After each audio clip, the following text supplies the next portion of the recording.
It is shaping up to be a big day in Washington, D.C. tomorrow. Exactly 4 years after the attack on the U.S. Capitol, Congress will meet again on January 6th, and this time to certify President-elect Donald Trump's return to the White House. Kamala Harris will be leading the proceedings, joining a small club of vice presidents who have overseen the certification of their own presidential election loss. Other instances in modern times include then Vice President Richard Nixon after a narrow defeat to John F. Kennedy, and Vice President Al Gore in 2001 after George W. Bush's dramatic win. Congress did tighten the rules of the Electoral Count Act following violence amid Mike Pence's certification in 2021, clarifying that the vice president does not have the power to determine the results on January 6th. Officials have heightened security around the Capitol for tomorrow. They're also bracing for a big snowstorm. D.C. Mayor Muriel Bowser has declared a snow emergency, which will remain into effect until at least the end of Tuesday. So with all of that as our backdrop, we now have CNN political commentator and former Trump campaign advisor David Urban and CNN political commentator and former communications director for Vice President Harris, Jamal Simmons. Good to have both of you here. Jamal, let's look ahead to tomorrow. It will be a moment of significance across the board. We'll have Vice President Harris certifying the election of President-elect Trump. And it is, of course, the 4-year anniversary of the January 6th insurrection. It is the anniversary of the insurrection. You know, I was on CNN a few weeks ago and said I thought that President Biden should resign so that Kamala Harris wouldn't have to do this moment. But, you know, talking to people in the vice president's office, she has exactly the opposite perspective. What she believes is that democracy is what's the most important thing here. And you can't like democracy just when you win. You've got to perform the democratic duties even when you lose and it doesn't feel good. So she's ready to do this. I understand she's going to get there at midday. She's going to spend some time. She'll do she will execute her duties. And then I think she probably has some meetings with some other Democrats. You know, she got 75 million votes, so a lot of Democrats are excited to see her. They haven't seen her since the campaign. So I think she'll see a lot of those folks and have some conversations. But this is an important day for democracy. And even though the Democrats aren't happy, it's important that we do it the way Donald Trump and his forces should have allowed to occur 4 years ago. It is a really important day. David, what are your thoughts on how tomorrow will go? Yeah, Jess, it'll be interesting to see. Hopefully there will be a quorum. There'll be enough people here. If the snow comes like it's supposed to come, hopefully everyone, members of Congress are instructed not to go home. I'm hoping that they didn't go home. I don't know, right? We hope that they listen and that there are enough people here to get this accomplished. But listen, as Jamal said, I applaud the vice president for doing this, for sitting up there in the chair, and it can't be easy for her to do after losing a tough race like she did. So good honor, and listen, I think America is ready to turn the page and get going and get going with the Trump administration. Americans want to see some change. They voted for that, and we'll get that in a few short days here, in 20 some days. So. And I want to stay on that, David, because, we flip the page. We move to this next Congress. We move to the inauguration, and Republicans are hoping to get a very big bill passed to do a lot of Trump's big agenda items in one big bill. You see all the policies we're outlining. One big beautiful bill, if we're using the quotes there. It's going to be tricky because it's done by a process, not to get too in the weeds for everyone, but it's called reconciliation. You need everybody to really be on the same page, all of the Republicans. I'm going to play a clip of what they were saying, some of the leadership was saying about it today. But I think at the end of the day, President Trump is going to prefer, as he likes to say, one big, beautiful bill. And there's a lot of merit to that because we can put it all together, one big up or down vote, which can save the country, quite literally, because there are so many elements to it. And it'll give us a little bit more time to negotiate that and get it right. We have the same set of objectives. We want to get to the same destination. But I think at times there will be differences in how we get there. And understanding the unique aspects of how the Senate operates is something that I'm going to have to be able to share and convey to the president and help him understand, I think, what the contours are of what we can accomplish here in the Senate and what's realistic. David, that's John Thune there at the end, trying to kind of just make sure that everyone knows the Senate does always do its own, it runs by its own Senate rules there. Listen, in theory, it sounds like, okay, Mike Johnson says one up or down big bill. In theory, that sounds like, okay, just one vote there. But this is tough stuff. This is a complicated thing to get done. How confident are you they can get there? Listen, I am confident they can get there, but not anytime soon, right? In order to get this tax bill done, there's a lot of heavy lifting that needs to be done between now and then, and that will take several months. You're not going to get that a tax bill negotiated between Democrats, Republicans, the House, and the Senate. The president talked about during the campaign, no tax on tips, no tax on Social Security, no tax on overtime.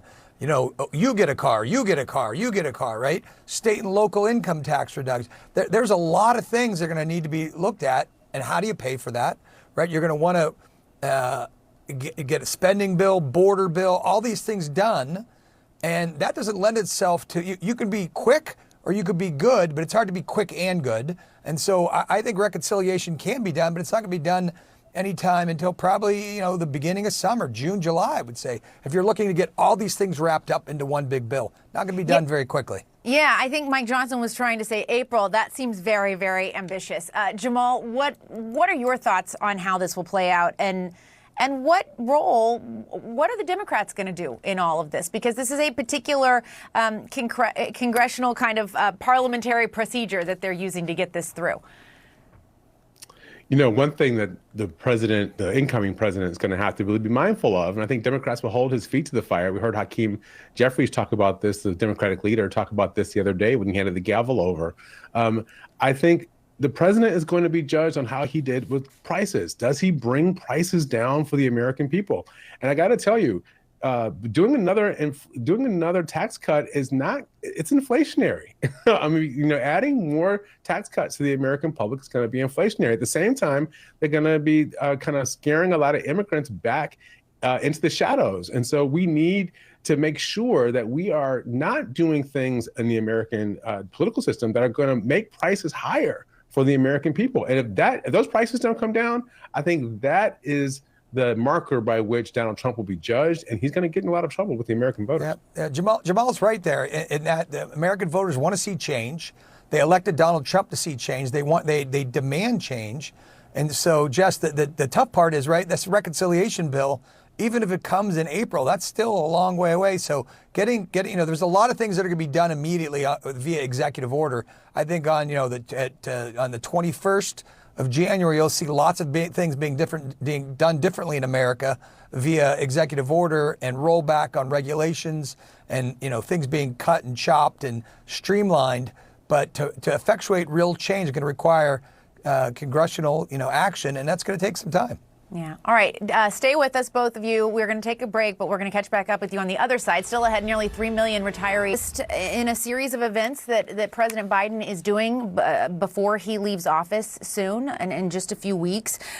He signed this legislation today. He also blocked the U.S. steel takeover from the Japanese. He pardoned his son. He gave presidential medals of freedom. There are a number of things that he's doing in these closing days. What do you make of all of his moves? Listen, the president is trying to cement his legacy. He's president not for 3 years and 11 months. He's president for the entire 4 years. So he still has the right to make as many decisions as he can between now and election day, and now and inauguration day. I think what you're saying, particularly with the Japan steel and U.S. steel question, Donald Trump said he was going to block this. I think this is something that a lot of Americans in the course of the pandemic, COVID pandemic, learned the importance of supply chains, and like having American producers on things that are critically important is something that the president decided that matters. And at the same time, he's honoring people with these medals. He's honoring people that have the values that he finds to be important. And it's those values that he wants the American people to pay attention to, even though we're going to have a president with diametrically opposed values coming in January. And David, I will say that at the Medal of Freedom event yesterday, there were Hillary Clinton, Magic Johnson, Bill Nye, Anna Wintour, Denzel Washington. But the right seemed to be pretty enraged by the fact that the billionaire philanthropist George Soros, who's been a longtime supporter of progressive causes and candidates, was awarded that as well. It's something Donald Trump awarded Sheldon Adelson's wife. She was there to receive an award as well. It happens in terms of these big donors, but what did you make of that move? Yeah, look, I mean, it's the president's right to do what he wants to do there. Obviously, he's going to get a lot of grief for it. But what I'd like to see is more in the waning days of this administration. Look, I remember the waning days of the Clinton administration.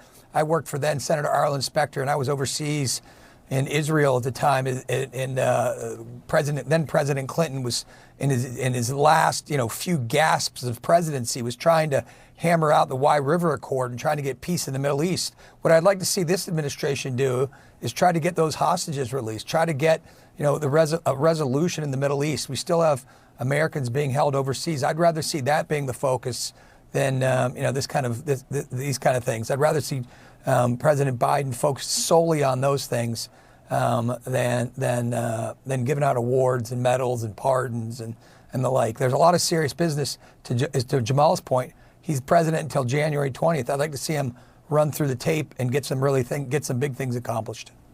And Jamal, you can respond to that too, because I know Jake Sullivan and his team have been working hard. Tony Blinken just did an exit interview with the New York Times about trying to get. They really want a hostage deal. They would love to get that done before they get out of office, but it just is they haven't been able to get there. Like, it's been elusive. I think Tony Blinken, Secretary of State, is somebody who's been really focused on this. As you said, Jake Sherman has been. I got to tell you, Bibi Netanyahu has never been a friend to Joe Biden.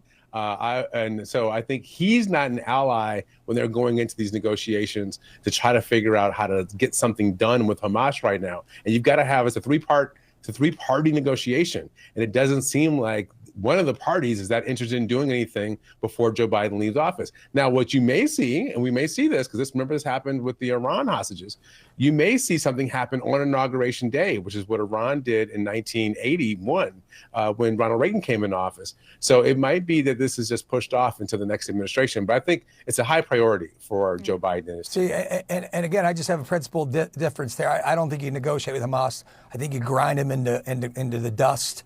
And that's how you get a resolution. And maybe it's just my naivete, but I think negotiating is the problem. You can't negotiate with Hamas. I think if you're the family of a hostage, you may want to get your hostages back. And so if something they can do to do that, I think people would be happy.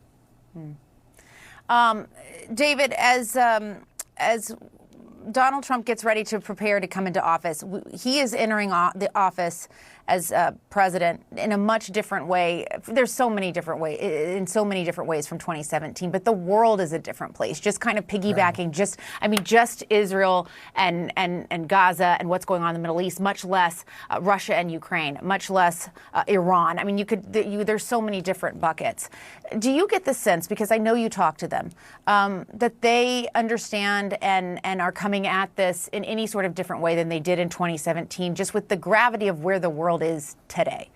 Yeah, listen, Jessica, I do believe that. I think that you have an incredible team of people that are being assembled. Hopefully the Senate will vote on most of these folks, get them done in short order. You saw yesterday, or maybe it was the day before, I lose track of time on these things, the Italian Prime Minister was there with the National Security Advisor and the future Secretary of State, President. They're meeting with folks, they're talking to people. I know that Keith Kellogg is going to be headed to Ukraine here shortly. You've had Morgan Ortagus appointed as special envoy with Steve Witkoff on the Middle East issues. They have a lot of very serious people poised to get going the second they take over. That was different than in 2016 and 2017, where they weren't ready to go out of the starting blocks. This time they are, with very credible, serious people who I think are going to attack these issues head on. You're going to get results pretty quickly. Yeah. And I did want to, you just brought her name up, but when I did notice that when he appointed Morgan Ortagus to her position, he had some choice word. It was a very interesting way of phrasing it. He just said, early on, Morgan fought me for 3 years, but hopefully has learned her lesson. These things usually don't work out, but she has strong Republican support, and I'm not doing this for me. I'm doing this for them. Let's see what happens. What is that? Listen, I don't know. I know Morgan Ortagus for a long time, have a great deal of respect for her. Obviously, lots of people have a great deal of respect for her. Obviously, the president does begrudgingly, or he wouldn't have appointed her. He says, even though he noted, he said lots of people like her, lots of people think highly of her, lots of people, at some point he must think highly of her as well. She's gonna kick ass. I think she can do a very good job. She and Steve Witkoff are going to have a big job ahead of them in the Middle East, getting some resolution there, and lots of turmoil, obviously. Iran, with a weakened Iran, Syria is in tumult, the West Bank, Gaza, lots of issues. As Jamal said, Bibi Netanyahu may not have been the best friend to Joe Biden. We need to make sure we can negotiate and get working with Israel to make sure that they get everything they need to resolve the issue on their terms. We have Ukraine we got to clean up there. There's lots of messes around the world. The United States voted to get rid of a lot of these entanglements and try to bring some peace and stability back to the globe. And I think this administration is poised to do that. And Jamal, just quickly before we go, look, it is, as we've noted, the waning days for Joe Biden and his presidency. Listen, history will tell us the tale, but today, now, what do you think is his legacy? Oh, his legacy is going to be 16 million new jobs. It's going to be the Infrastructure Reduction Act, the greatest investment in the environment. There are a lot of really big issues that Joe Biden did a good job on. Obviously, he's going to also take on some water for still running, and then the way he got out of that race in the middle of the year, and whether or not Kamala Harris would have been able to succeed because of it. But let me just say this for the Democrats who are still in Congress and the ones who aspire to the presidency. I don't think Democrats will be judged well by just saying no to Donald Trump. The American people want to know that the Democratic Party has an idea for how to make sure the country's going to get back on a better track. So I would say the Democrats need to propose their own ideas about how to make the country better. And let's negotiate that or fight the Trump administration over Democratic ideas versus Republican ideas, not just saying no to Donald Trump's agenda.